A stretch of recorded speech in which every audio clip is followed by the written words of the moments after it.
Hello everyone. It's James again. And before I start today's video, I just want to quickly say, all work in this video contains 100% original content of and by myself James Smith, otherwise known as Bgood 4000, and was uniquely created with NAWMAL software, by myself James Smith. As I purchased commercial rights from NAWMAL to produce my unique and original video with this software. Commentary is uniquely my own thoughts, feelings, and expressions. Now that I have that out of the way, I do hope your day is going way better than fantastic. And your journey to self-betterment is going way better than fantastic as well. Today I want to talk about something very important. And that is how and why knowing an important fact about narcissists. And narcissist wannabes. Or narcissist lights as we call them. Meaning people that are swayed by society and influenced by narcissists in their way of thinking and living. But knowing a particular important fact about such people can not only save you a lot of time, but may help prevent heartache in the process. And that important fact is that narcissists and those that follow in their ways, they often get mad or their character changes when you won't let them cheat on you. Here's what I mean. In today's world, you are told that it's normal to not like your spouse, and to want to spend the bulk of your time blowing off steam with other people. Going to such places as bars, pubs, dance halls, and nightclubs, or happy hour at some restaurant after work.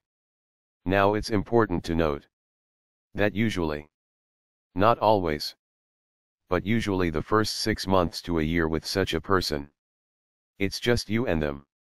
They may be cheating on you still. But they might not. They might not. They really might be spending most of their time with you. However, never underestimate these people. They can find an extra hour to slip by one of their old supplies house to cheat. But let's say for the sake of this scenario, they are being true and faithful. What these people will do is get you so addicted and used to being with them in this loving relationship. When they throw you a curveball, with their old friend reconnecting with them and they want to meet up, usually at a bar, or a nightclub, or some place that is at night, where not a lot of good things happen. And they almost always insist on meeting in this manner. And right straight away, you get an uneasy feeling in your stomach. I mean for the last 6 months to a year.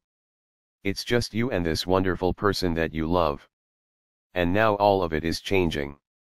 They now want to spend their time going someplace people in relationships shouldn't be going to. But as we talked about in the last video, this is how narcissists escape blame. Because if you complain, you are being controlling. You are being clingy. You are being this and that. Here this person strung you along for 6 months to a year, showing you one side of themselves.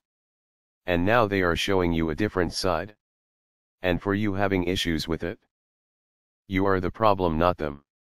Well, with all of that being said, every situation where I've seen this dynamic take place, no matter if it were with a narcissist light or a real full-on narcissist, it, at least in my experience, has always led to some form of cheating in one way or another.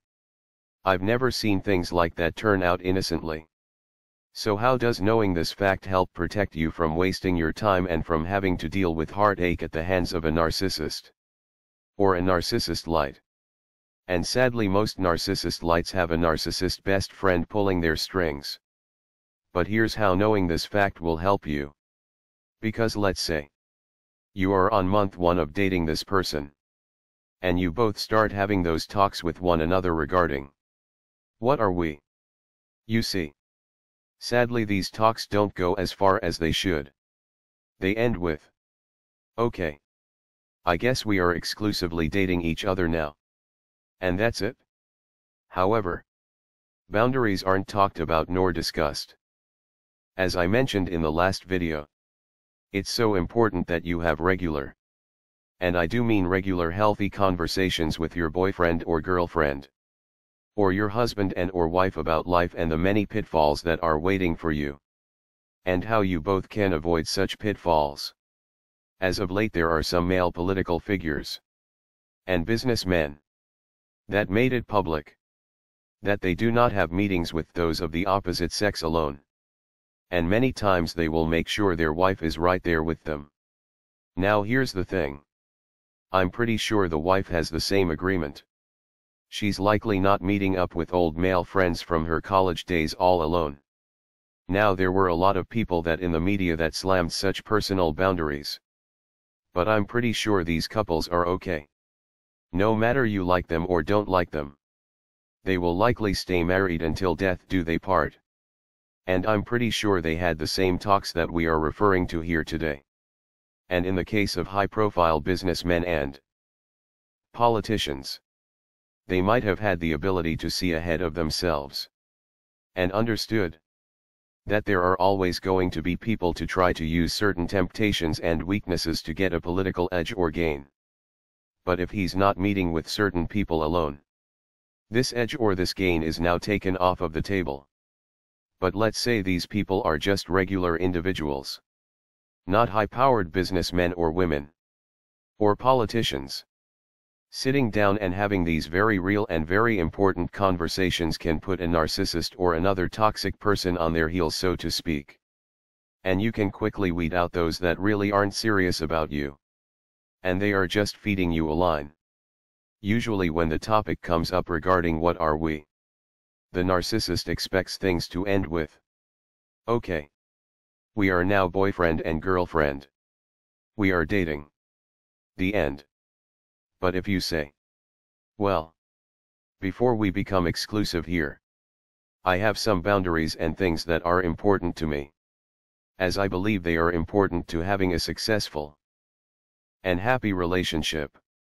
And one of those boundaries is not going to places like nightclubs or bars and this kind of nighttime activity unless the other is present and involved. And it's not just narcissists. But narcissists' lights will start to squirm and question you. They will say that is a little excessive. They will call you controlling. So forth and so on. Now, it is possible that a really skilled narcissist might go along with what you are saying. But file their response somewhere easy for your mind to find. So when they start acting different 6 months to a year later, you can easily see they are a liar. And so you won't give them a second chance.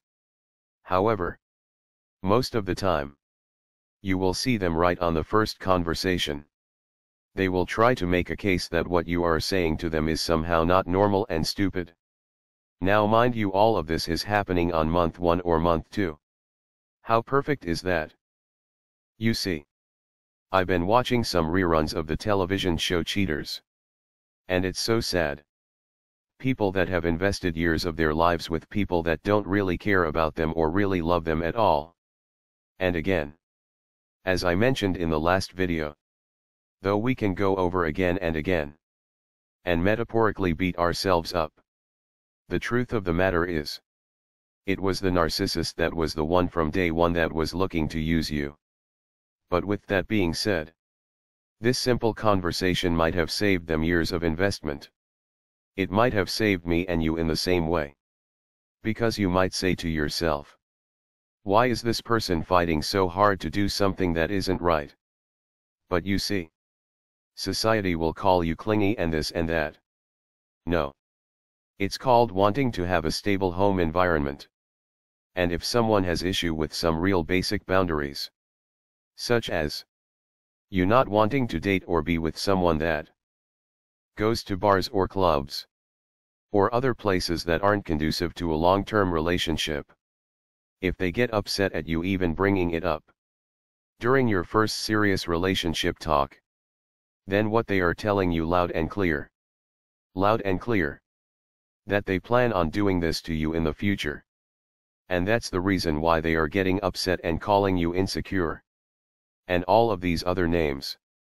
And if you are 1 month or 2 months in, it's easier to drop this person out of your life and move on.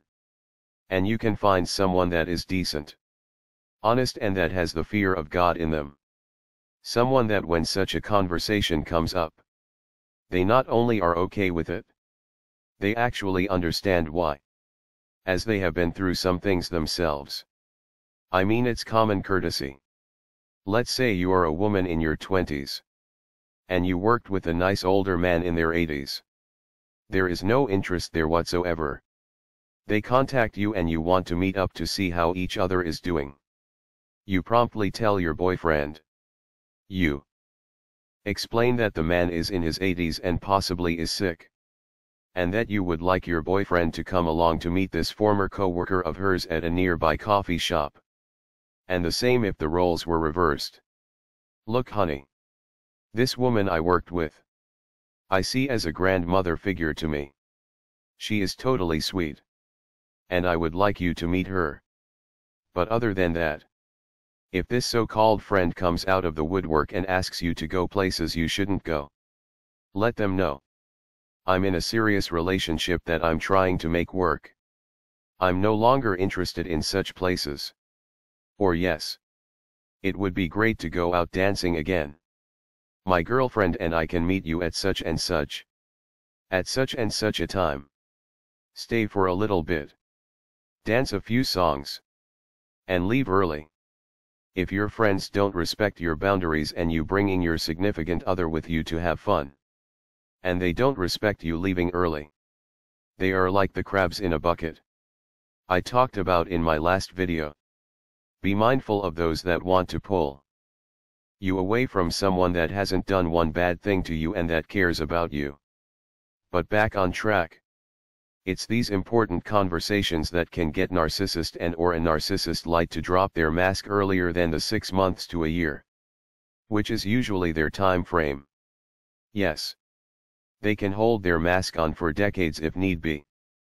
But they usually in many cases will drop their mask in less than a year. Well, if someone really wants to date you seriously, it's time for a talk about expectations and healthy boundaries. And most narcissists won't expect such a conversation so soon. They are so used to you just being happy that you are now official.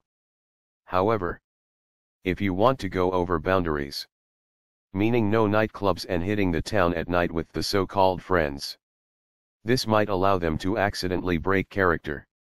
And you will see them try to justify this type of behavior as being right. And you being insecure. And the moment you see that, you know to not waste your time. 1 month is better than 10 years. Your life and your time is important. Please know and remember that. I do hope you found this information valuable. And I do hope your day is blessed. And until next time. Bye for now. And be good to yourself.